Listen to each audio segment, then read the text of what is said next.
Pero para aquellos que lo conocían, Gary Leon Ridgway parecía un tipo normal y corriente.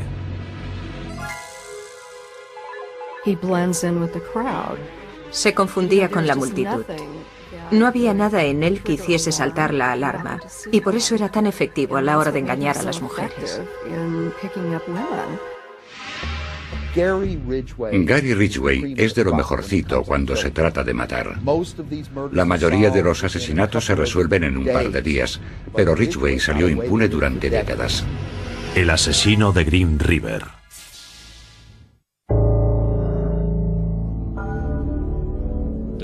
El plan era el siguiente.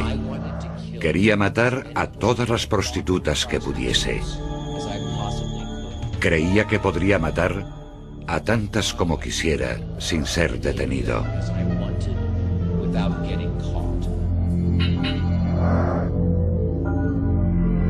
El 5 de noviembre de 2003, Gary Leon Ridgway se confesó culpable del asesinato de 48 mujeres. Admitió ser el legendario asesino de Green River, un asesino en serie que mantuvo en alerta durante casi 2 décadas a la costa noroeste del Pacífico por una serie de muertes violentas. Señor Ridgway, se declara culpable de 48 cargos de homicidio en primer grado, ¿porque es culpable de cada uno de ellos? Sí. En el tribunal se leyeron uno a uno los lugares, las fechas y los nombres de las víctimas, y Gary Ridgway, impasible, reconoció cada uno de los asesinatos. Por la muerte de Wendy Lee Cofield, culpable. Colin R. Brockman, culpable. Yvonne S. Antosh, culpable. Patricia M. Barsak, culpable. En su confesión, Ridgway le contó a la policía que había matado por lo menos a 90 mujeres. Tantas que no era capaz de recordar sus caras, sus nombres y a veces incluso dónde se deshizo del cuerpo. Las víctimas eran prostitutas y fugitivas que vivían en Seattle, Washington o en los alrededores, algunas de ellas incluso de 16 años.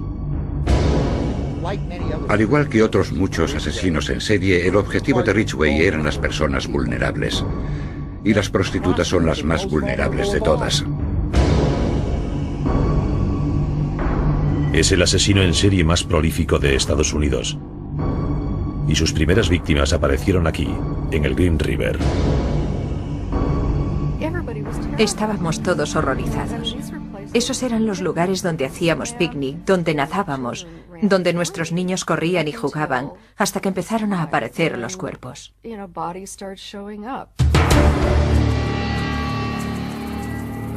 Todo empezó el 15 de julio de 1982, cuando 2 niños descubrieron un cuerpo desnudo flotando bajo el puente Peck.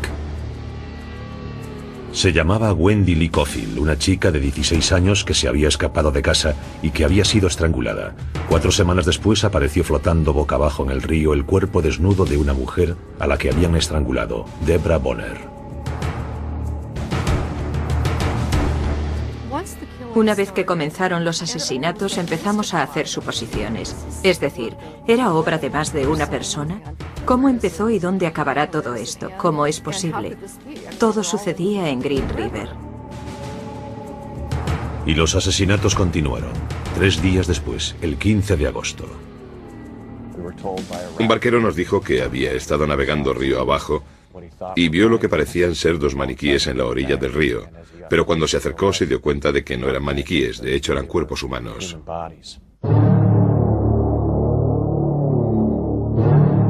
Se trataba de Cynthia Haim y Marcia Chapman. Estaban sumergidas hasta el pecho, atadas a unas piedras. Ambas habían sido estranguladas. Pero lo que realmente me sorprendió fue la mano de Marcia Chapman. Uno de sus brazos estaba desatado y ondeaba en el agua, como si me estuviese diciendo: socorro, estoy aquí. Es una imagen que tengo en la cabeza y que nunca podré olvidar.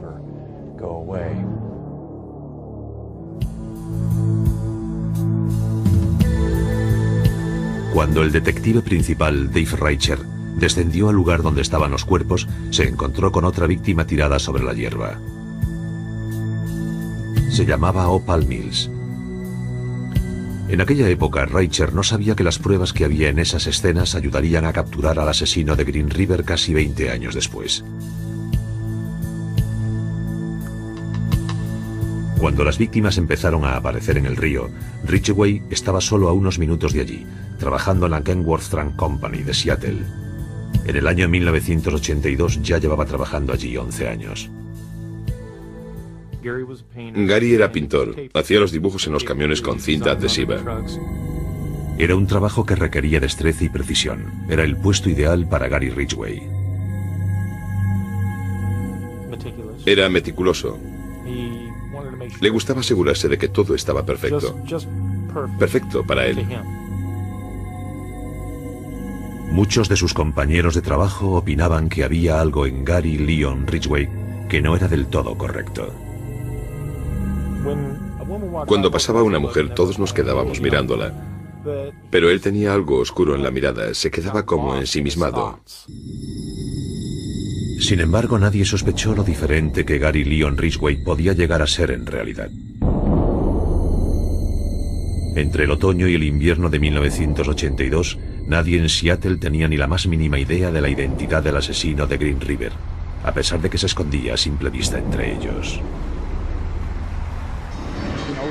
Era una persona muy poco llamativa hasta que se descubrió que había matado a docenas de mujeres, y ahí residía parte del secreto de su éxito.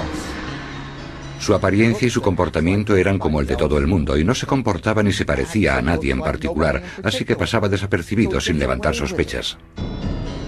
Incluso 20 años después, a muchos amigos y vecinos aún les seguía costando hacerse a la idea. Es la clase de persona a la que podías acercarte para darle un abrazo y decirle: hola Gary, ¿qué tal? Pero si la policía hubiese sabido más sobre la vida de Gary Ridgway, empezando por su infancia, no se sorprendería de que este hombre trabajador y cabeza de familia fuese el asesino de Green River.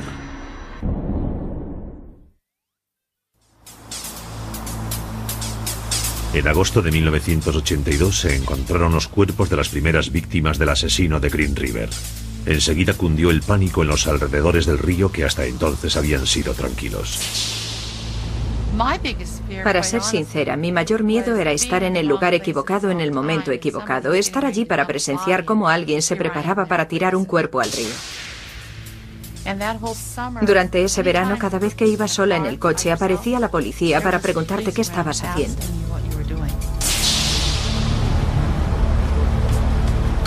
La investigación principal de los asesinatos fue llevada a cabo por la policía del condado King en Washington, junto con otros servicios locales de ejecución de la ley.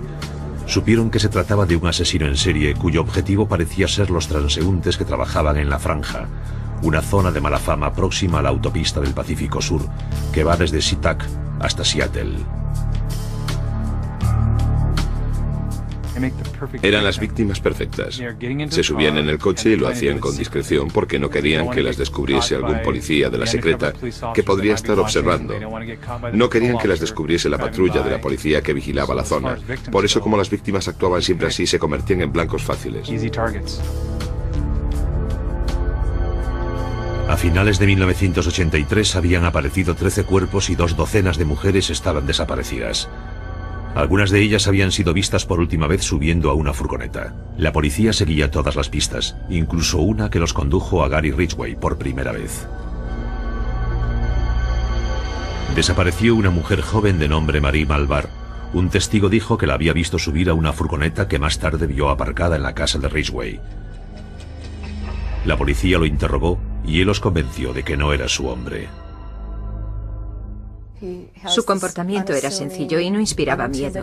Podías estar a su lado en la cola de la tienda y nunca se te pasaría por la cabeza que era el asesino de Green River. La vida de Ridgway tuvo un comienzo de lo más normal. Nació en Salt Lake City, Utah, el 18 de febrero de 1949. Fue el segundo de los 3 hijos de Mary y Thomas Ridgway. En 1960 la familia se trasladó al estado de Washington. Se instalaron en una casa pequeña de 3 dormitorios en McMicken Heights, que ahora pertenece a la ciudad de SeaTac. Nuestro vecindario era como un barrio de obreros. Había muchos niños que iban al colegio y jugaban todos juntos.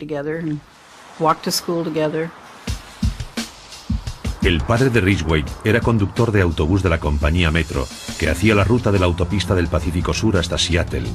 Atravesaba la infame franja donde Gary encontraría a la mayoría de sus víctimas algún tiempo después. En casa, los Ridgway parecían la típica familia de las afueras. Al padre de Gary le encantaba montar mercadillos de garaje, mientras que su mujer era una gran jardinera. Le encantaba trabajar en el jardín, saludaba con amabilidad con aquel sombrero suyo de paja. Siempre andaba por fuera arreglando los árboles, podándolos o haciendo cosas por el estilo. Pero Ridgway desvelaría más tarde otros recuerdos de su madre. Mojaba la cama hasta que se convirtió en un adolescente, y aún se acuerda de su madre lavándole los genitales. Desarrolló un deseo sexual muy intenso hacia ella, mezclado con la humillación. Contaba que la observaba mientras tomaba el sol y que tenía fantasías sexuales con ella. Y casi al mismo tiempo, el señor Ridgway afirmaba que odiaba a su madre y que la quería matar. La mayoría de los asesinos tienen muchas fantasías en su vida, en las que mezclan la sexualidad y la violencia. Por eso llegan a creer que no pueden tener una sin la otra. La primera vez que matan puede ser incluso por diversión. Ese parece ser el caso de Ridgway, que perpetró un intento de homicidio. A la edad de 16 años se acercó a un niño de 6 que estaba jugando a indios y vaqueros.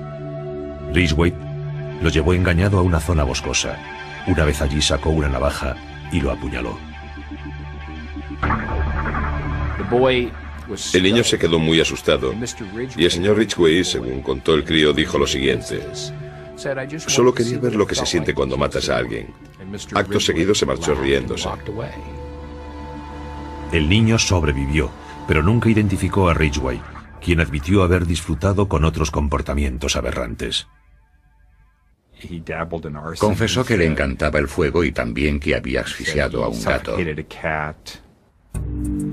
Cuando asistía al Instituto Tai, Ridgway podía parecer cualquier cosa menos una persona peligrosa. De hecho, le causó una gran impresión a una de sus compañeras. Me caía bastante bien. Incluso se podría decir que por aquel entonces sentí algo por él. Lo que más recuerdo de Gary es su sonrisa y sus ojos. Cuando sonreía le salían hoyuelos y le brillaban los ojos.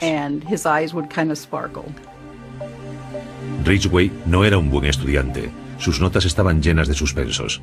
Tenía un cociente intelectual por debajo de 80 y tuvo que repetir curso 2 veces. Ridgway se relacionaba con otros adolescentes en el local del club de la comunidad, donde celebraban un baile cada sábado. Pero en una ocasión tuvo una pelea con un chico de la escuela.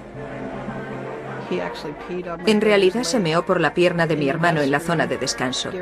Gary lo insultó y mi hermano le pidió que retirara el insulto. Gary se giró y le meó por la pierna. Mi hermano le pegó, así que nos echaron a patadas del baile y esa noche tuvimos que volvernos temprano para casa. En junio de 1969, Ridgway se graduó en el Instituto Tai a la edad de 20 años. En agosto de ese mismo año se alistó en la Marina. El verano siguiente se casó con Claudia Craig, una chica con la que llevaba saliendo varios años. Poco después, Ridgway salió embarcado durante 6 meses por el Pacífico Occidental. Pasaban el tiempo visitando varios puertos, entre ellos el de Filipinas, donde parece ser que estuvo con prostitutas. Ridgway pagó un precio muy alto por sus encuentros sexuales, el de las enfermedades venéreas. Los registros médicos de la Marina muestran que a Ridgway se le diagnosticó gonorrea. Culpaba a las prostitutas por haberle contagiado. Después, cuando volvió a los Estados Unidos, descubrió que su mujer lo había engañado. Descubrió que Claudia había tenido una aventura con otra persona. Se puso furioso. Dijo que su primera mujer se había convertido en una prostituta. El matrimonio de Ridgway se acabó, pero su odio hacia las prostitutas, que más tarde lo llevaría a actuar, estaba comenzando. Volvió a SeaTac en 1972. Soltero de nuevo y licenciado con honor de la Marina, consiguió un trabajo a tiempo completo como pintor de furgonetas en la planta local de Kenworth. Para aquellos que lo conocieron parecía una persona normal. No había forma de saber que se estaba volviendo un demonio disfrazado.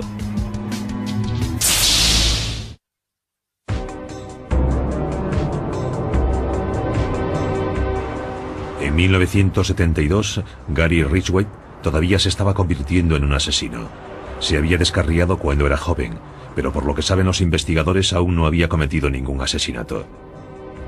Los detonantes que convertirían su vida en la de un asesino en serie todavía no estaban completamente colocados, aunque sí lo estarían unos cuantos años después. En la investigación para entender a un asesino en serie, estudiamos mucho lo que le había ocurrido al asesino cuando era pequeño. Pero ignoramos algo, su etapa de transición hasta convertirse en un hombre adulto y de mediana edad. Con 22 años, Gary Ridgway todavía estaba pasando un bache emocional. Había vivido un divorcio muy amargo de una mujer que consideraba una prostituta. Estaba enfadado, pero eso no quiere decir que quisiese estar solo. Quedarse en casa sin una mujer a su lado no era el estilo de Gary. Cuando la gente piensa en un asesino en serie, tiende a pensar en un hombre solitario que no es capaz de tener una relación y que no puede mantener un trabajo a tiempo completo. Pero la verdad es que es justo lo contrario y Ridgway es el ejemplo perfecto.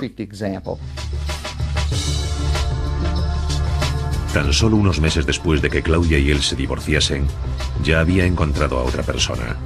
Conoció a una mujer llamada Marcia Winslow en un conocido local para solteros muy popular. Al cabo de un año, Gary y Marcia ya eran marido y mujer. Ella satisfacía sus necesidades.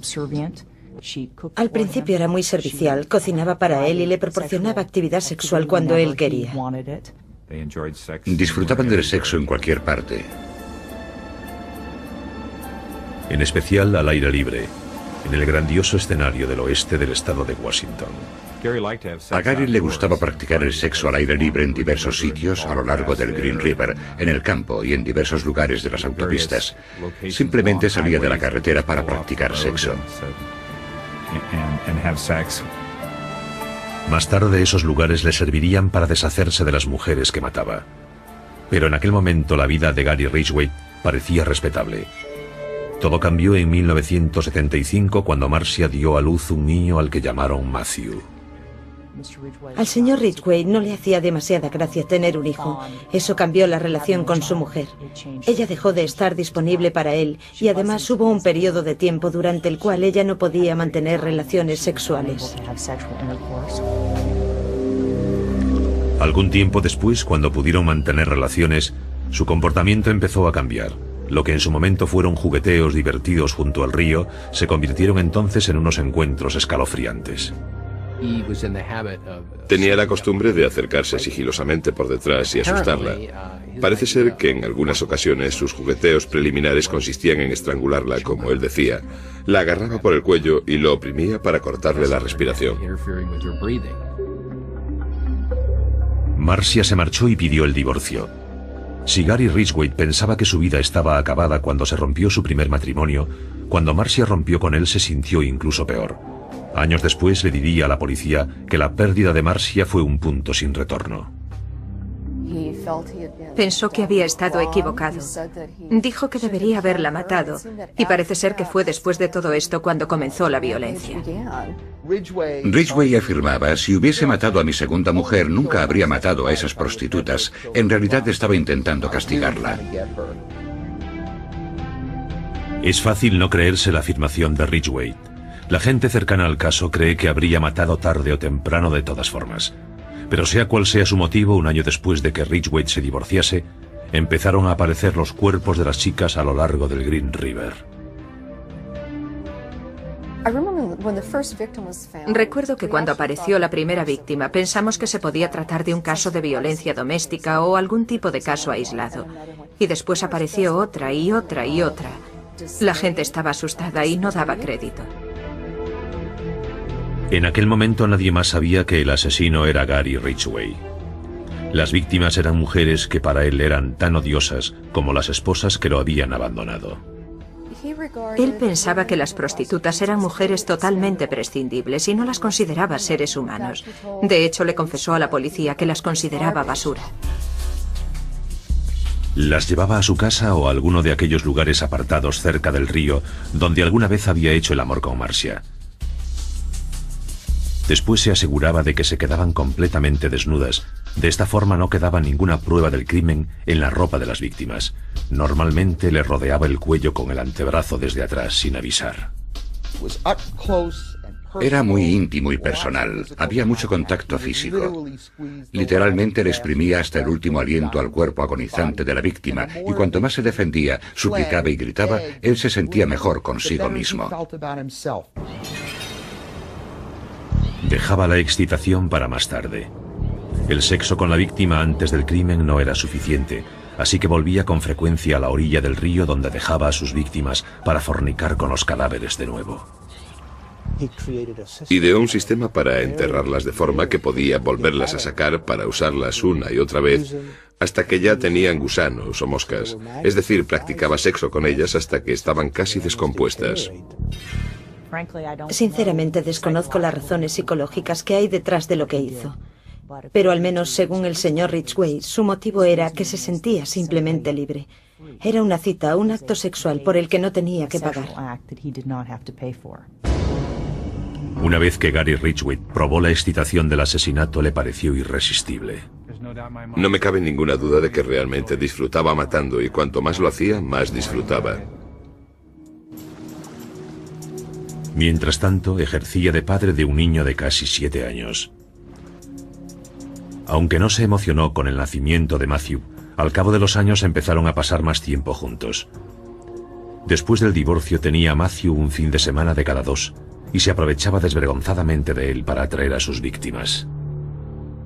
Convencía fácilmente a cualquiera para que entrase en la casa donde tuvieron lugar los crímenes, simplemente diciendo, esta es la habitación de mi hijo y estos sus juguetes. ¿Cómo alguien que tiene un hijo puede hacerme daño?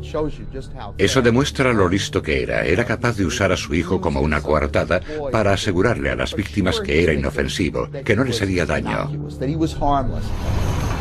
Matthew incluso conoció por lo menos a una de las víctimas. El niño estaba en la furgoneta cuando Ridgway la llevó a un lugar apartado en el bosque.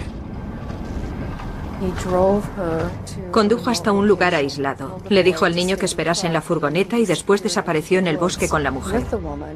Cuando volvió sin ella, el niño le preguntó, oye papá, ¿dónde está la chica? Y él le contestó que se había ido andando para casa porque vivía cerca de allí. Ridgway no se preocupaba nada por su hijo, solo usaba a la gente, la usaba como un instrumento para satisfacer sus necesidades. Lo hizo con su hijo, con sus esposas y en realidad hacía lo mismo con sus víctimas. En enero de 1984, el número de cuerpos encontrados en Green River era de 13. Los efectivos de la policía estaban desesperados intentando juntar todas las piezas para encontrar al asesino.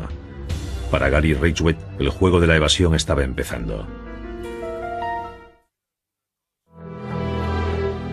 Cuando comenzó el año 1984, había poco que celebrar en Seattle. Durante casi 2 años, el asesino de Green River había asesinado metódicamente una chica tras otra. El número de cuerpos seguía siendo 13, y los detectives del sheriff del condado King estaban empezando a sentirse frustrados. Es un reto. Hay un criminal ahí fuera. Hay un asesino suelto que ha huido a pesar de nuestros esfuerzos por capturarle. Un mes después, se crearon las fuerzas encargadas de Green River. Una unidad de 50 personas reunió una enorme lista de sospechosos, compuesta por clientes de líneas eróticas, agresores sexuales reconocidos y otras tipologías. El número de sospechosos que conseguimos era de 12.000 a 15.000. Hay curas que llevan ropa interior femenina ahí fuera. Hay consejeros de niños por ahí que consumen pornografía infantil. Hay muchos hombres que al final del día se sacan la corbata y se van a un local de striptease en busca de algo excéntrico. Uno de esos hombres era Gary Ridgway. El plan de Ridgway era limpio y simple. hacer un trato con una chica en la calle, llevársela en la furgoneta y nunca se les volvía a ver. El señor Ridgway pensaba continuamente en matar. Pensaba en ello a cada momento. Cuando comía, cuando dormía, es probable que incluso mientras hacía el amor con su mujer pensaba continuamente en matar y en abusar de alguna mujer en el bosque. Así era su día a día. Y una vez que llevaba sus pensamientos a la práctica, En mi opinión, era una máquina de matar perfecta. No tenía conciencia y disfrutaba de lo que hacía. Era un juego y ganaba él. uno de los pasatiempos que usaba Ridgway para despistar a la policía consistía en repintar con frecuencia las diversas furgonetas que usaba para sus viajes a la franja. Con la esperanza de acabar con la tendencia ganadora del asesino, los miembros de la policía querían meterse en la cabeza de un asesino en serie. Incluso consultaron la opinión de otro asesino en serie prolífico, quien una vez acechó en la costa noroeste del Pacífico, Ted Bundy. Nos escribió una carta en la que decía: ¿por qué no venís a hablar conmigo? Creo que puedo ayudaros a entender la mente del hombre del río. Así era como llamaba a Ridgway. Dijo que era probable que le gustase la pornografía, la caza, el poder y la autoridad sobre sus víctimas, y que volvería para mantener relaciones sexuales con los cadáveres. Nos dio un punto de vista interior que no habíamos tenido en cuenta antes. Lo cierto es que la posición de algunos de los cuerpos llevó a los investigadores a sospechar que el asesino de Green River volvía a visitar los cadáveres en busca de sexo. Algunos de los cuerpos que se encontraron tenían piedras colocadas dentro de los genitales, pero Ridgway no dejaba pistas reales tras él. Cada vez que se descubrían los restos de una presunta víctima suya, los investigadores estudiaban cuidadosamente la escena del crimen para recoger pruebas, en busca de la pista más diminuta. ¿Qué buscábamos? Pues cualquier cosa. Una posible transferencia de cabellos, restos de pintura, cristal, tejidos. Ya lo ven, cualquier cosa. También se recogían pruebas cuando se les hacía la autopsia a los cadáveres, ya que los médicos pudieron extraer muestras de semen de algunos de ellos. Poco a poco y con cuidado se iban almacenando las pruebas que algún día podrían identificar al escurridizo asesino de Green River, que siempre parecía ir un paso por delante de los que lo perseguían. La prensa contaba todo lo que hacía la unidad encargada de la investigación. En las noticias contaron que íbamos a poner vigilantes y él escogía un lugar para dejar a su víctima y después escogía otro diferente para la siguiente. Aprendió mucho de nosotros, por desgracia. Pero a pesar del talento de Ridgway para engañar, no consiguió hacerse invisible a los ojos de la policía, pues sabían que era un cliente frecuente de las mujeres de la franja. La policía lo llamó para interrogarlo en varias ocasiones. Y aunque había matado a una mujer 3 semanas antes de uno de los interrogatorios principales, no mostró ningún signo de nerviosismo. El comportamiento de Ridgway le permitió incluso pasar la prueba del polígrafo. La prueba del polígrafo se basa en los sentimientos de culpabilidad. Y si nunca te sientes culpable de lo que has hecho, serás capaz de engañar a cualquiera. Pero Ridgway no podía engañar por completo a los detectives. En 1987 volvieron a investigarle. Una vez más, la furgoneta que conducía cuando salía en busca de víctimas llevó a los detectives hasta él. Cuanto más investigábamos a Ridgway, se hacía más obvio que no tenía coartada para ninguna de las fechas. Investigamos los registros de su tarjeta de crédito y cada lugar en el que echaba gasolina. Comprobamos la cantidad de millas que hacía todos los días para ir a trabajar y cuánto combustible consumía normalmente. Pues consumía muchísimos más litros de combustible de lo que necesitaría. Pero ese era el único cargo que teníamos contra él. También había un par de testigos que cuando les enseñamos el fotomontaje en el que estaba la foto de Ridgway, nos dijeron: se parece a este, y señalaron su foto. Los fiscales y los detectives pensaron en detener a Ridgway. Pero no teníamos nada lo suficientemente claro para estar convencidos porque todo era circunstancial. Los investigadores consiguieron una orden para registrar la casa de Ridgway con la esperanza de encontrar pruebas físicas que demostrasen que era el asesino. Pero la búsqueda fue en vano. El señor Ridgway era simplemente muy bueno en lo que hacía. Mató a todas las mujeres en su habitación. Normalmente, en cuanto acababa de matarlas, quitaba las sábanas de la cama y las echaba a lavar incluso antes de recoger el cuerpo de la mujer para sacarlo de la escena del crimen. Así que básicamente no dejaba nada tras él. Gary Ridgway engañó a la ley una vez más. Creo que estaba empezando a jugar a más de un juego y a mover piezas por todas partes. Empezó a cambiar de sitio los esqueletos y los cuerpos. No cambió su modus operandi. Estaba llevando los cuerpos a lugares más alejados dentro del bosque o las montañas, porque no quería que los encontrásemos. Como se sentía libre para ir a las zonas cada vez más amplias en las que se deshacía de sus víctimas, Gary Ridgway continuó con su cacería y matanza, convencido que nada lo podría parar.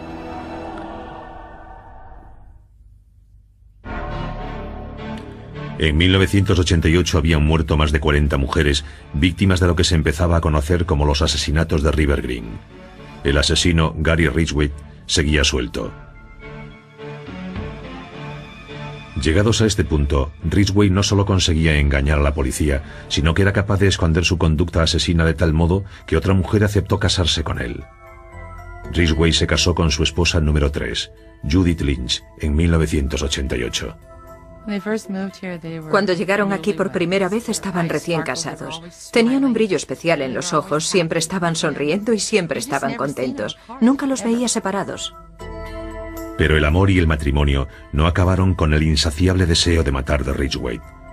Siguió asesinando mientras se las arreglaba para mantener a su mujer en la ignorancia. Podía ser Gary Ridgway el marido, y cuando salía en la furgoneta se convertía en Gary Ridgway el asesino. Cuando volvía a casa se convertía otra vez en el marido. Nunca le dio a su mujer ninguna razón para pensar que llevaba otra vida. Tenía una carrera de asesino que mantenía oculta a los demás. Y por otro lado tenía el resto de su vida en la que era padre, marido y trabajador. Los trabajadores de la planta de camiones de Kenworth, donde Ridgway había trabajado durante años, tenían el presentimiento de que estaba escondiendo algo. Después de todo, sus compañeros sabían que la policía lo había interrogado a mediados de los 80. Vivimos la experiencia de tener que trabajar junto a él pensando, podría ser él o podría no serlo. Algunos pensaban que era él y otros pensaban que no. No te tomarías una cerveza con él ni querrías que fuese a tu casa. Simplemente era una persona diferente. Algunos trabajadores de Kenworth incluso le pusieron un apodo, Gary el de Green River. No sabían lo que él les estaba haciendo. Ridgway le contó más tarde a los investigadores que alguna vez había usado las joyas que les robaba a las víctimas para gastarles una broma a sus compañeros de trabajo. Había puesto las joyas en los lugares donde la gente las podía encontrar mientras trabajaban. Alguna trabajadora las recogía y se las ponía. Era realmente un gran hallazgo. Gary se creía muy sigiloso y andaba por ahí con una sonrisilla de satisfacción en la cara, pero por dentro disfrutaba recordando a las chicas que había matado. Parece ser que esto no era lo único que hacía con las posesiones de las víctimas. Hacía en el garaje mercadillos inmensos y siempre tenía montones de cosas. El colmo es que siempre me llamaba la atención que tenía un montón de joyas, un montón de bisutería de chica y muchos pares de zapatos. Gary Ridgway estaba seguro de que tenía a los vecinos, a los compañeros de trabajo, a la policía y a todo el mundo completamente engañados. Durante un tiempo pensaba que estaba ganando la partida y que se decía, lo estoy haciendo muy bien.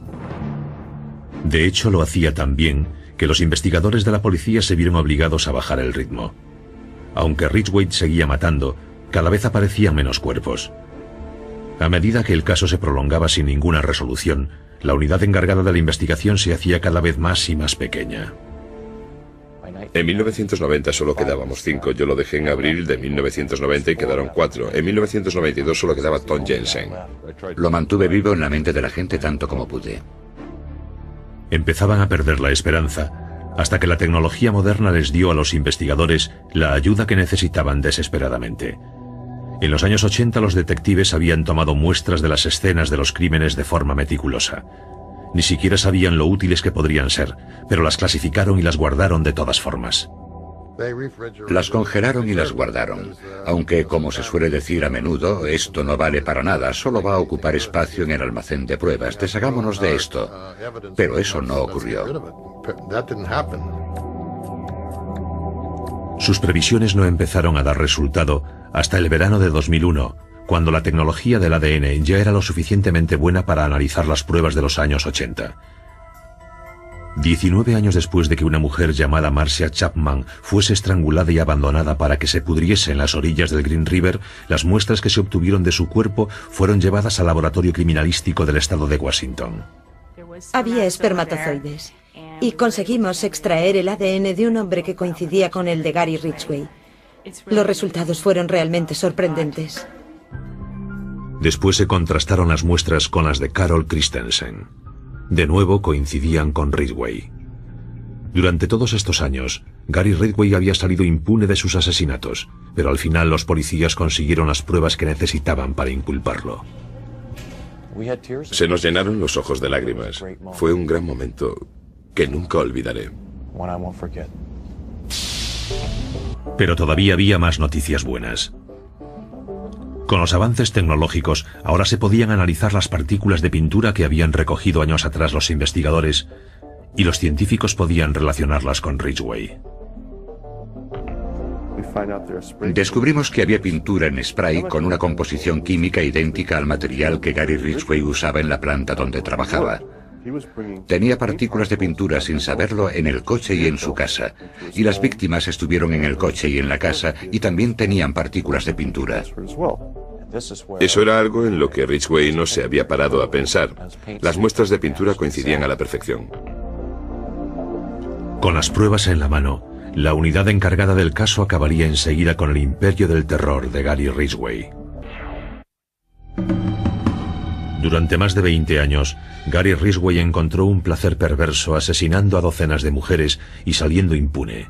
Se convirtió en el asesino en serie más prolífico. El chico insignificante que suspendía en la escuela encontró la satisfacción de despistar a todo un ejército de investigadores. No lo capturamos cuando lo tuvimos en el 87, tampoco cuando lo interrogamos en el 84 y en el 83. Así que teníamos la sensación de que nos estaba ganando la partida. Pero el 30 de noviembre de 2001 se terminó el juego para Gary Ridgway. Las pruebas de ADN lo relacionaban con 4 de las víctimas de Green River y fue arrestado en su casa. Uno de mis vecinos llamó a mi puerta y me dijo, ¿sabes a quién acaban de arrestar? Me enseñó la imagen de Ridgway en la tele y yo le dije, tiene que ser una broma, Ridgway, el asesino de Green River. Cuando lo oí y vi la imagen de Gary en las noticias, se me paró el corazón y se me hizo un nudo en el estómago. Me quedé impresionada. A pesar de las pruebas físicas claras que lo relacionaban con los crímenes, Ridgway se declaró inocente. Su familia permaneció a su lado y se negaba a creer lo peor. Sus hermanos, sus esposas, su hijo lo visitaban todas las semanas. Estaban convencidos de que se trataba de un error, de que Gary no había hecho eso. La esposa de Gary, Judith, también le apoyó mientras pudo. Permaneció junto a él totalmente incrédula. Estaba convencida de que se equivocaban de persona. No podía ser. Y después, a medida que las pruebas empezaron a salir, acabaron por separarse. Y ahora ella ya no tiene nada que ver con él.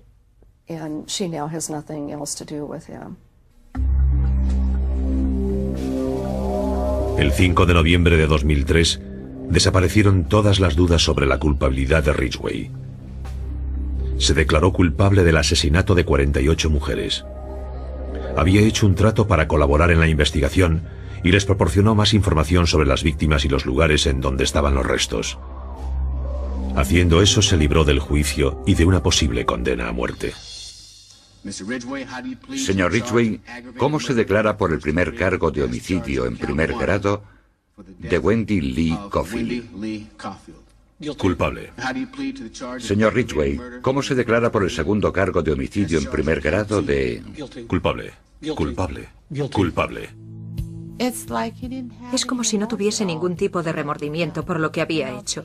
Había matado a tanta gente que ni se acordaba de quiénes eran. Me parecía imposible que alguien pudiese matar a toda esa gente y no se acordase de ellos. También les pareció imposible a los familiares indignados de las víctimas que hablaron en el tribunal cuando fue condenado a cadena perpetua sin libertad condicional el 18 de diciembre de 2003. Has dicho que el recuerdo de las mujeres que te has llevado se ha desvanecido, pero el nuestro no. Dices que ellas no significaban nada para ti, pero lo eran todo para nosotros. Era una madre, una esposa y una hermana, y la echamos de menos. Gary Ridgway se quedó allí sentado con cara de piedra mientras los familiares de las víctimas lo maldecían e insultaban. Es un animal. Le deseo una muerte lenta, dolorosa y cruel. Va a ir al infierno porque es un demonio. Poco después se derrumbó la fachada de frialdad cuando el padre de una de las víctimas lo sorprendió con una dosis de humanidad. Señor Ridgway, aquí hay gente que le odia. Yo no soy uno de ellos.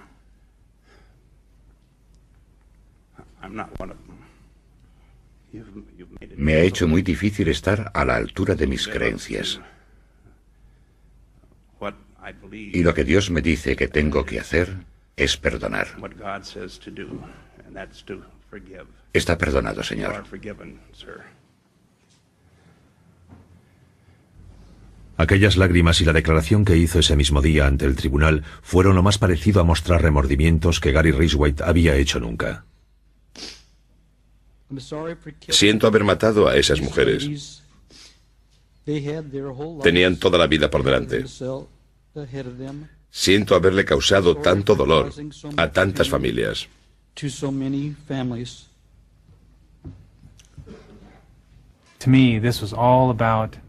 Todo eso era por las víctimas y por la devastación que provocó, pero no por él. Se merecía morir por lo que hizo. Pero eso no le solucionaría nada a las víctimas. No era ninguna victoria. Simplemente nos alegramos de que parase.